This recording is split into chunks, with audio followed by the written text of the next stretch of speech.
Hi guys! So nakita ko nga pala itong trending na pet shampoo dito sa TikTok.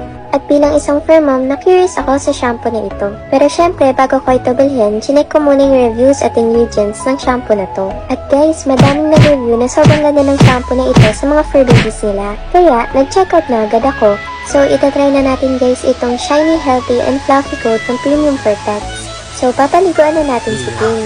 Ingredients check! Meron nga pala itong 5 natural oil sa ingredients nila, gaya ng argan oil, jojoba oil, almond oil, glycerin oil, at virgin coconut oil. Talagang sobrang ganda ng effects ng mga natural oil sa balat ng ating mga fur babies, kaya tamang-tama itong Premium Fur Pet Shampoo. Plus, meron pa itong aloe vera extract na makakatulong na mas mapalambot pa yung balahibo nila at healthy din sa skin ng ating mga babies. Subukan nyo rin ito guys, siguradong hindi kayo magsisisi. Value for money talaga.